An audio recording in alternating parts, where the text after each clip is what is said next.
Tonight I will tell you a story made of silver light and silent winds, a story that begins gently, like a feather falling on a sleeping hill. So lie back, breathe softly, and close your eyes. Let your thoughts float like leaves upon water. In a faraway place, hidden beneath hills that glowed under starlight, there was a quiet little house. The house sat at the edge of a slow-moving river that sang only to the moon. This house, though small, was perfectly shaped for dreaming. Its windows were round like the moon, its roof curved like a cat's tail, and the walls smelled of lavender and rain-soaked wood. The one who lived in the house was Elian.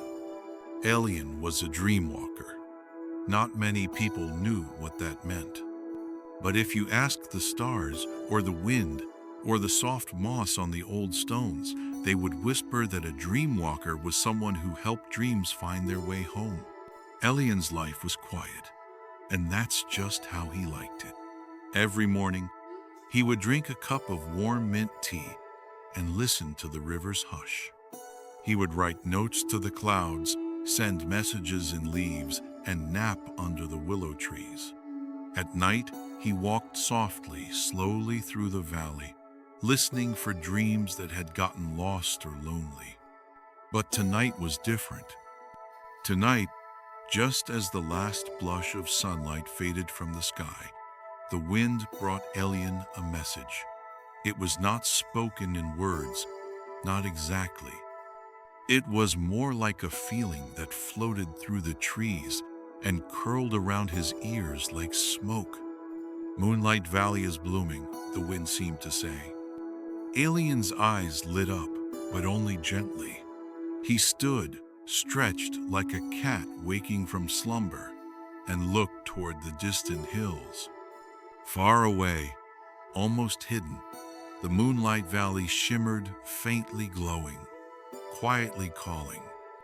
He walked back into his house and began to pack, but not in a hurry. Never in a hurry.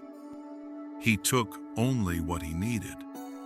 A small glass lantern, the kind that glowed with starlight, a notebook bound in soft blue cloth, already full of half-written dreams, a stone the size of a robin's egg, smooth and warm, a blanket that smelled of cedar and sleep. He placed them all in his velvet satchel, then wrapped himself in a cloak the color of storm clouds just before rain. Before stepping out, Elian whispered to the house, "Keep dreaming for me." And the house, in its own way, nodded. Outside, the moon was rising slowly, her light stretching across the valley like silk. Crickets sang in soft tones. The trees rustled as if brushing one another's shoulders, and the river, always gentle, glowed with threads of silver.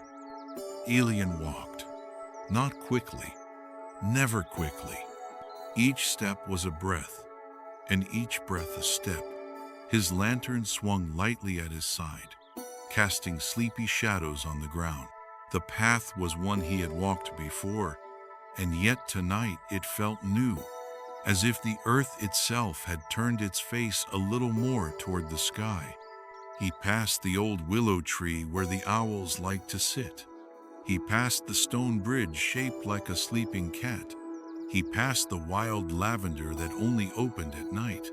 And all the while, the valley grew quieter, softer, slower. And so, with the stars watching kindly overhead, Elian began his journey toward the heart of the dream. The moon followed Elian as he walked, drifting just behind the clouds, spilling light like cream across the hills. The path from the river house led gently upward, curving like a question, winding between trees that stood like quiet guardians.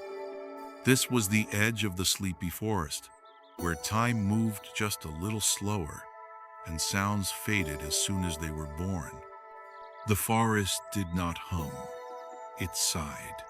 Willow trees lined the path, their long silver-green branches swaying without wind, as if dreaming too. Beneath them grew ferns as soft as feathers and flowers that blinked closed when touched by moonlight.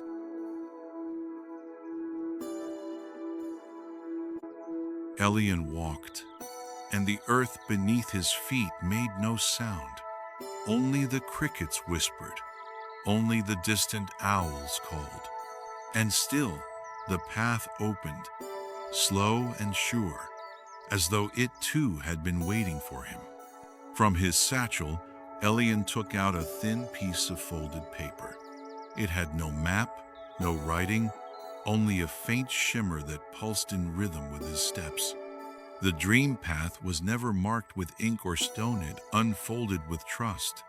One simply had to walk slowly enough to see it.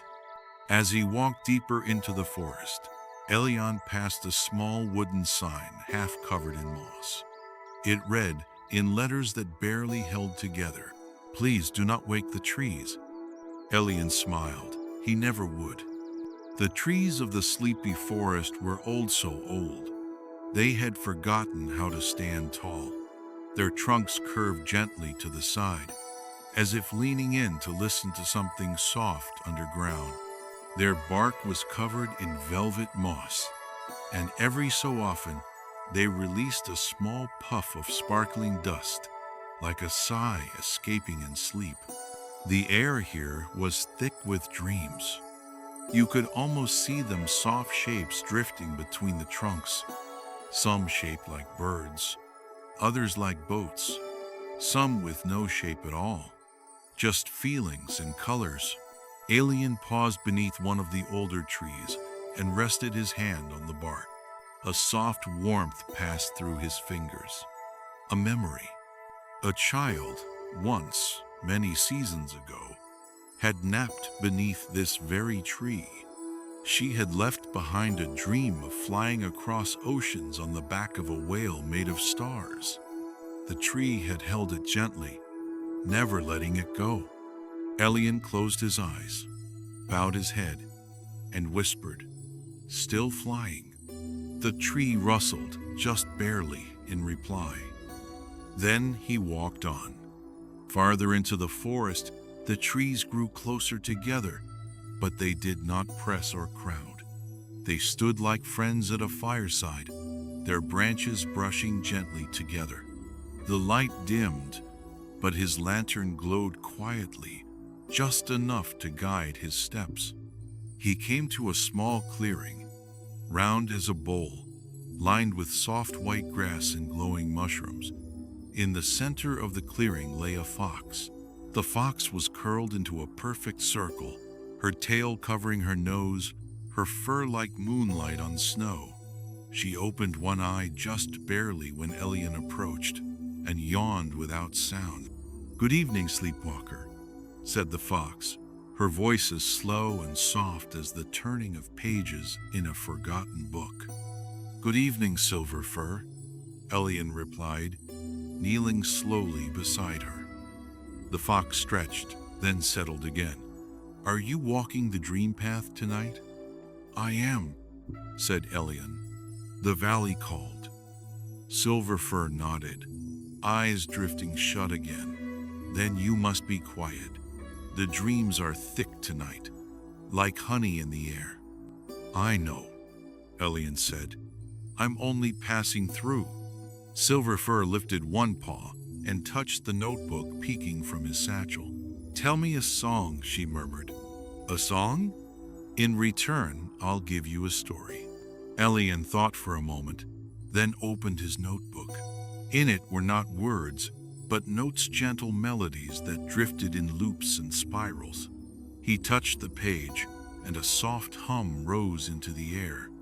It was the sound of a lullaby carried on wind through grass. The fox listened, eyes closed. When the hum faded, she spoke. "There once was a cloud who wanted to sleep, but it was too full of rain. So it floated and floated, waiting for a place to rest. But the sky was busy, and the stars were bright. and no one had time for a cloud. Until one night, a mountain opened its arms, and the cloud curled up and slept. It rained. Yes, but only softly, only sweetly. And in the morning, the mountain bloomed. Elian smiled. That is a very good story. Silver Fir yawned again, even slower this time. All stories are just dreams that remember where they came from. Elian bowed his head. Good sleep to you, and soft steps to you, murmured the fox, already returning to her circle of fur. Elian stood and walked once more, deeper now into the forest. The trees grew even more silent, their branches full of glowing leaves that drifted down like thoughts being let go. Above, the sky showed hints of stars. Below, the path turned blue with night. He walked on, lantern swaying gently, step by step by step, toward the valley, toward the dream. The forest began to thin, not suddenly, not like a curtain being pulled back, but gently like morning mist rising from a lake. The trees became fewer, the stars brighter. The path grew softer, and the air warmer, as if the valley itself were breathing deeply in sleep. Elian stepped out from under the last arch of willow branches and found himself standing on the edge of the glowing meadow. It stretched before him like a silver ocean, not with waves of water, but with waves of tall, whispering grass. The blades shimmered softly, each one touched by the light of the moon above. They swayed together, not with wind, but with memory. Each motion a story, each flicker a dream passed from root to root. He stood still for a long while. The silence here was different. It was not empty. It was full of soft things, slow things. The hum of petals closing, the breath of soil, the ancient rhythm of stars shifting ever so slightly overhead. Elian took a step forward. The grass parted around his legs like velvet. He walked, slowly as ever, following the light of his lantern and the low pulse of the meadow itself. Every now and then, a spark blinked near his feet, a tiny green light, then another, then 5, then 50. Fireflies.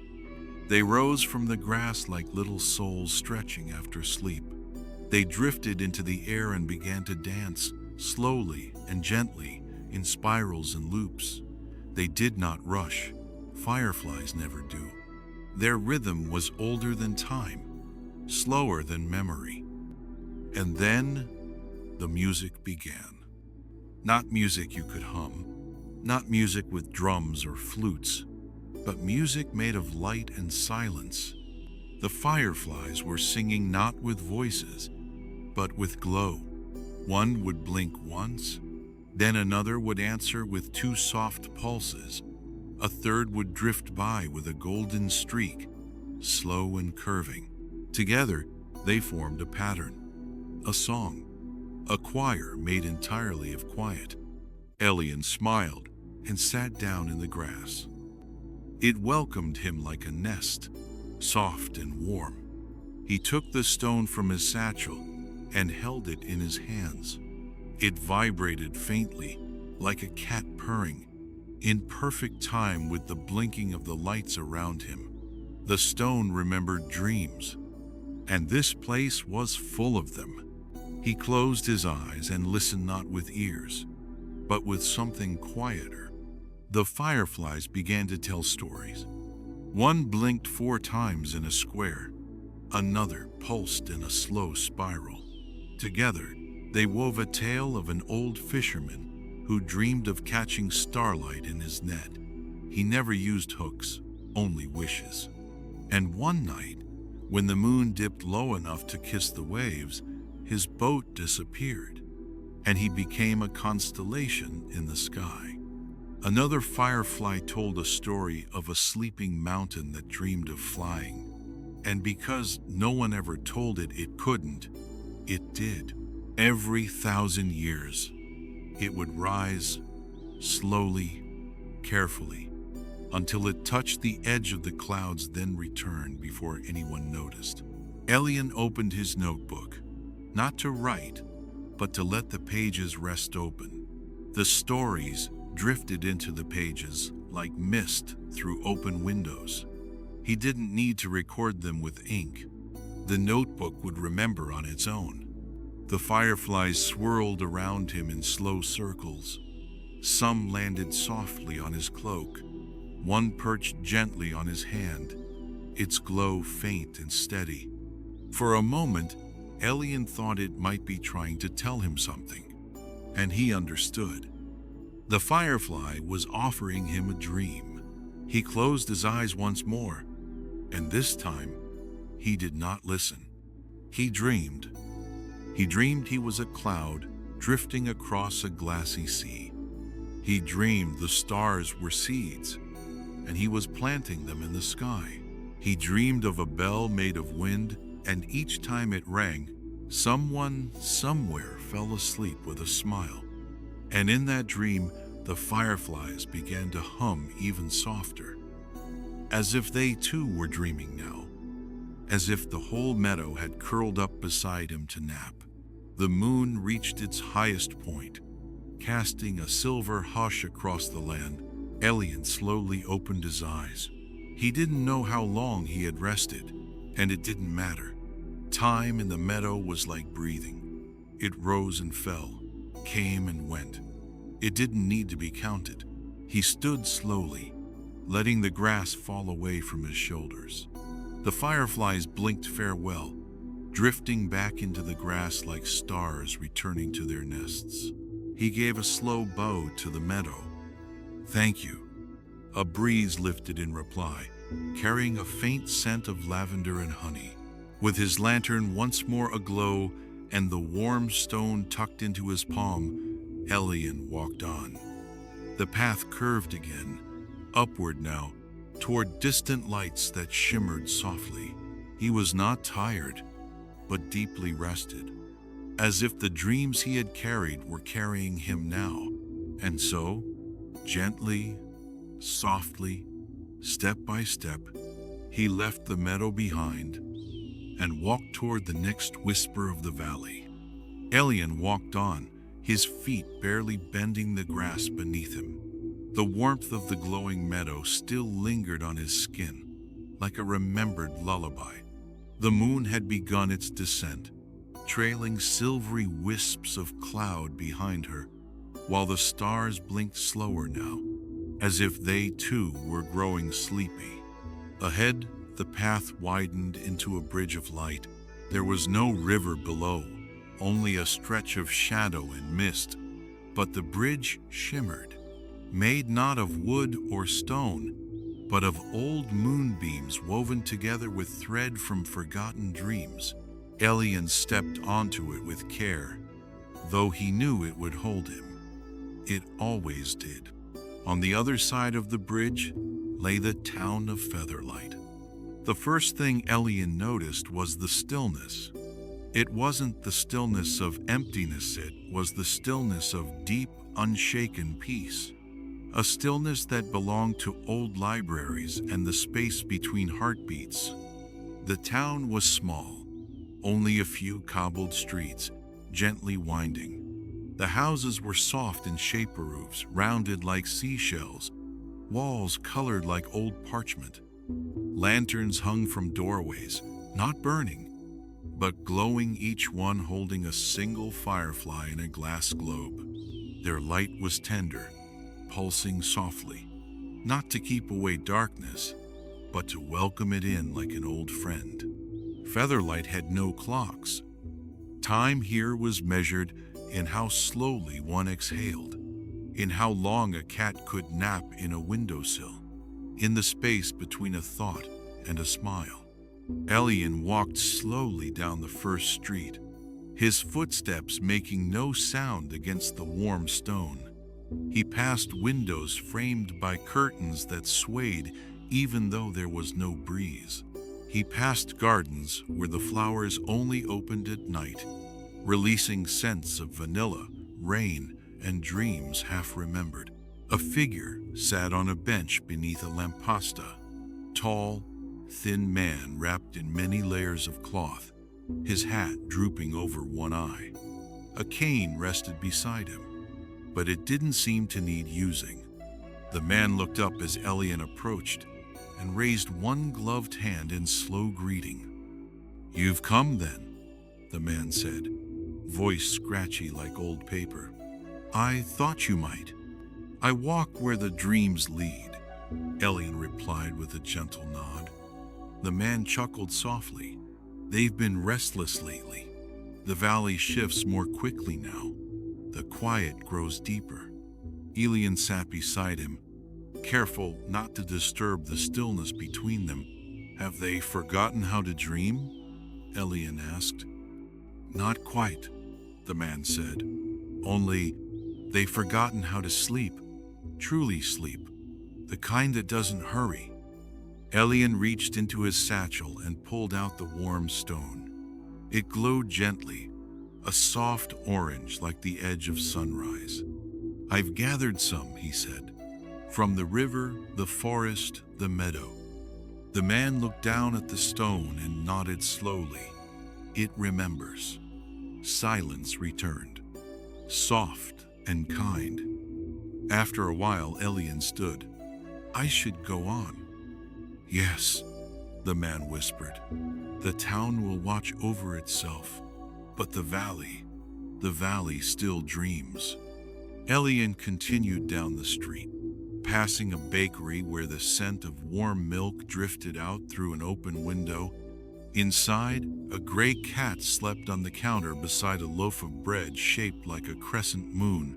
He passed a shop with no name, only a sign that read, "Things that glow when you forget you need them." No one walked the streets, yet Elian did not feel alone. The town was not empty. It was simply at rest, dreaming with open eyes.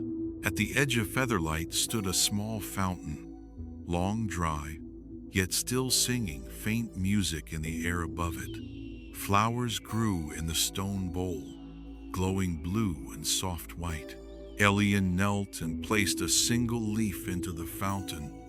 It floated for a moment, then sank without a ripple. A dream offering. Just beyond the fountain stood an archway made of vines and branches and the quiet breath of time. It marked the edge of the town and the start of the winding path into the hills beyond. He paused beneath it. Then a voice as soft as thread called to him from behind. "Elian." He turned. A child stood a few steps back, a girl in a pale blue nightgown, holding a stuffed fox with worn ears. Her hair was silver, though her eyes were young. She looked not scared, not even surprisingly calm, like someone who had always known this moment would come. "Will you find my dream?" she asked. Elian bowed slightly. "Do you know where you left it?" She hugged her fox closer. "In the valley, I think, somewhere near the stars. It had feathers and strings and a song in the middle. I forgot to hold on to it." Elian reached into his notebook and took out a blank page. He folded it slowly, carefully into the shape of a bird with long, gentle wings. "Then I will look," he said, placing the bird in her hands. "And if I find it, I'll send it home." The girl nodded. "I'll be waiting, but not in a hurry." Then she turned and walked back down the quiet street, fading gently into the folds of the town like a note returning to the song. Elian passed beneath the arch. Beyond it, the ground turned to soft moss, and stars peeked through the sky like eyes behind curtains. The path shimmered again, not because it was lit, but because it remembered light. The town of Featherlight lay behind him now, wrapped in its own hush. And ahead, the heart of Moonlight Valley waited still, dreaming. The path turned soft beneath Elian's feet, like walking across folded clouds. The further he walked from the town of Featherlight, the quieter the world became, silent, but softened. The sounds were still there, the faint whisper of moss, the soft creak of unseen branches, the occasional sigh of the earth itself. But each sound came as though wrapped in velvet, slowed by gentleness. Ahead, the land opened into a clearing. A vast lake, flat as glass, stretched out under the stars. Not a ripple disturbed its surface. Not a single insect danced above it. The water was too calm for such things. It held its stillness with reverence. Elian paused at the edge. The Mirror Lake. It was not named for how it reflected the sky, though it did so perfectly. Noth Lake mirrored something deeper. It reflected memories not as they were, but as they were felt. He knelt and gazed into the water. He saw himself, yes, but not the version standing at the shore. He saw himself as he had once dreamed of being, taller, wrapped in wind-colored robes, lantern glowing not gold but silver, casting sleep across valleys like a shepherd of stars. He blinked, and the vision softened. Now the lake showed a child, not him, but someone else, a girl standing at the edge of a cliff, holding a folded paper bird in her hand. The same girl from Featherlight. She looked out into a sky full of constellations that didn't exist, at least not yet. Then, the wind stirred. But it wasn't cold, it wasn't strong. It was slow, so slow that it arrived not with a gust, but with a memory. It passed through Elian's cloak and into his chest, and when it did, his thoughts became softer, slower. He remembered things he hadn't thought of in years. A lullaby sung under candlelight. The feel of sleeping under a tree as the sun moved above. The sound of someone turning pages in a book very late at night. He breathed in. The wind, called the memory wind, did not blow so much as whisper. It did not carry leaves or dust, but momentary echoes of times when peace had wrapped itself around a soul. Elian stood and walked along the shore, letting the lake guide him. The water shifted as he passed. Not waves, just flickers of light, like the surface remembered dreams people had left behind. One shimmer showed a room filled with stars made of string. Another shimmered with the laughter of someone no longer living but still loved. Another held the echo of a wish made on a birthday long forgotten. Elian came to a bench made of moonwood, its legs curved like crescent moons. He sat down, placing his lantern beside him, and once more removed the warm stone from his satchel. It pulsed gently, sinking with the wind. Then, something rare happened. From the center of the lake, a ripple formed, not because of wind, or stone, or creature, but because the lake itself was waking.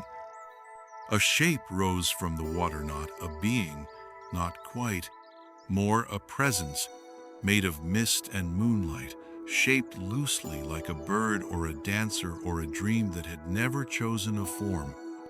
Elian did not speak. He simply placed both hands in his lap and bowed his head.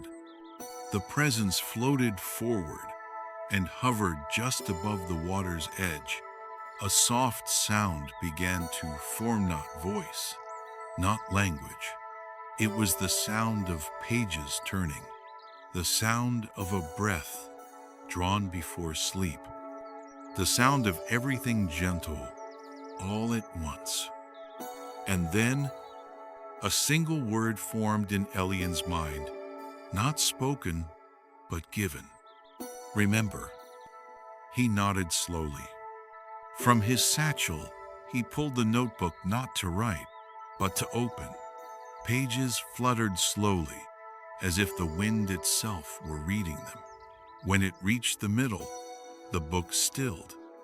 On the open page, no words appeared, only a drawing. A child's drawing. It showed a cottage, a tree, and a tiny sleeping figure in the grass. Overhead, the stars had smiling faces. Elian smiled, closed the book, and bowed again. The presence in the lake shimmered once more, then dissolved, like fog kissed by sunlight.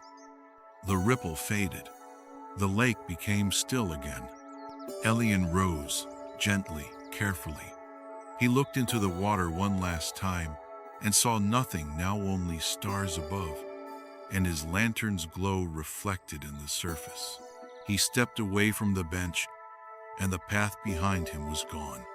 But ahead new steps had formed, outlined faintly in soft light. The memory wind curled around him one last time, like a blanket being tucked in, then drifted away. He walked on, not faster, not slower, only forward. The forest around him began to hum, not a sound one could hear, but a sound the bones might notice, a soft vibration, like a lullaby too old to sing, but not too old to feel. And in the distance, just barely within reach, the next destination awaited. A grove of hanging lanterns, a hill where dreams chose their shapes, a place where Elian would meet someone who had been waiting since before time began. But for now, he walked, and the mirror lake faded behind him, cradling its memories once more in stillness. The path became narrower, but not darker. It curled like ribbon beneath Elian's feet, pale with dew and edged with moss. Each step he took seemed quieter than the last, until even his breath felt like part of the silence. Then he saw the lights. They glowed ahead, dozens, then hundreds, then thousands, swaying gently in the invisible breeze. They hung from long, graceful branches that arched overhead like cathedral ceilings. This was the grove of lanterns. Each tree was tall and curved, their trunks silver gray like aged parchment. From every limb dangled lanterns of all shapes. Some were glass orbs, others were paper folded with careful hands. Some were made of polished shells, or leaves pressed and stitched with spider thread. A few flickered with starlight itself. And each lantern held a dream. Elian stepped softly among them, his eyes raised. He saw dreams of children flying without wings, dreams of old friends sitting quietly together, dreams of running water, soft music, open skies. Some lanterns pulsed gently, others glowed steady and warm. None were too bright, none were sharp.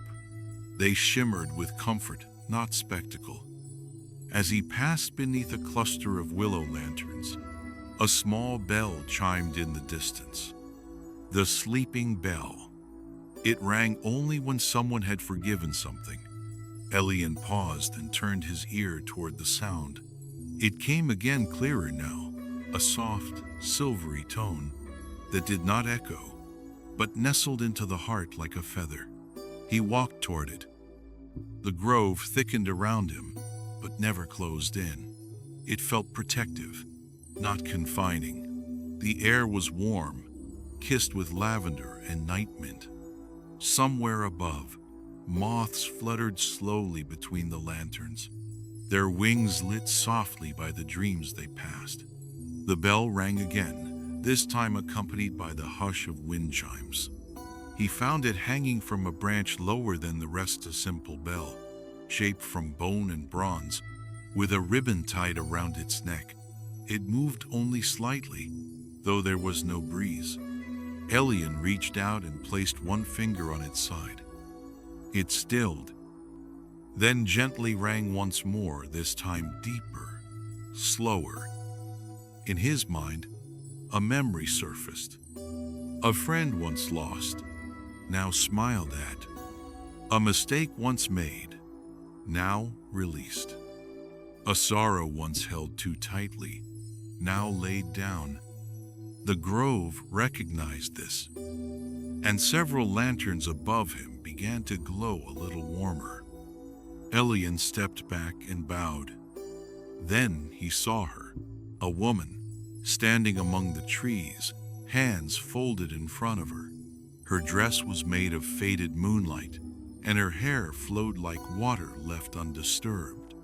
Her eyes were closed not in sleep, but in peace. "Elian," she said, though her lips didn't move, "you've walked far." He nodded slowly, "And still the path continues. You have gathered much, the stone, the echoes, the paper bird. The wind has touched you." "I have remembered," he said, "and still I am learning." The woman opened her eyes, and they shimmered with the color of forgotten kindness. "There's one more place you must go before the valley shows you its heart." Elian tilted his head. "Where?" She raised one hand and pointed toward a tree larger than all the others. Its bark shimmered with patterns of stars, and at its center hung a single lantern unlit, simple, and made of white cloth, bound by a single golden thread. "The lantern of rest," she said. "No dream?" Elian asked. "Not yet," she replied. "It waits for yours." He stepped forward slowly. At the base of the tree, he sat, cross-legged, palms open. He placed the notebook beside him and unrolled a small bundle of thread he had carried all this way given to him by the weaver in the glowing meadow. He began to breathe slowly. In, out, in, out. Each breath became a thread. Each thread became a thought. Each thought a wish. And finally, dream. Not of flight, or magic, or wonder, but of sleep. The deep, gentle kind.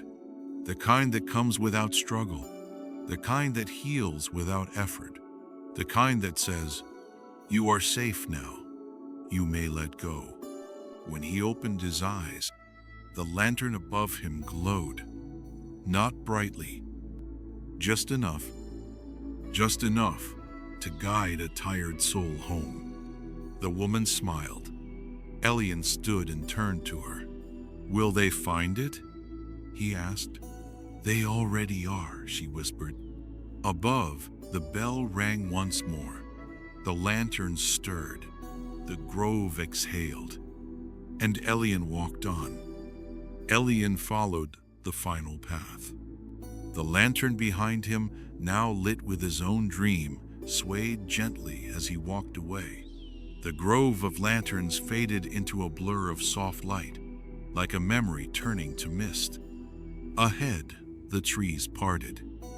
And there it was, the Starfall Garden. It stretched wide under an open sky, a field of tall grass swaying in slow motion. Flowers glowed faintly, each one shaped like a star with petals like tiny constellations. The air shimmered as though full of moon dust, and above, the stars themselves blinked slower as if they, too, were falling asleep. Elian stepped barefoot onto the grass. Each step felt like sinking into the clouds. In the center of the garden lay a low hill, and atop it, a simple bed of moss and silk, a headrest of folded leaves, a blanket woven from old lullabies. No voices here, no instructions, just the feeling, this is where you stop, this is where you rest. Elian placed his lantern beside the bed. The light inside pulsed once, then dimmed, becoming steady and quiet. He laid down slowly, his body folding into the moss like it had always belonged. He closed his eyes, and the stars began to fall, not crashing, not streaking, but floating slow as feathers, dozens, then hundreds, then thousands, falling gently into the garden around him. Each star that landed melted into light, and each light whispered, "You are safe. You are done. Sleep now." The wind did not blow anymore. It rocked. Like a cradle. Time didn't pass. It posto let him breathe, to let him release. A final dream came to Elian. It wasn't a place or a person. It was a feeling of being wrapped in night, with the sky for a blanket and the earth for a heartbeat. The kind of sleep that reaches deep enough to touch the soul and whisper, "Everything is okay now." The garden quieted. And then Elian slept. Not just for a night, but for as long as he needed. And the Moonlight Valley watched over him, softly, always.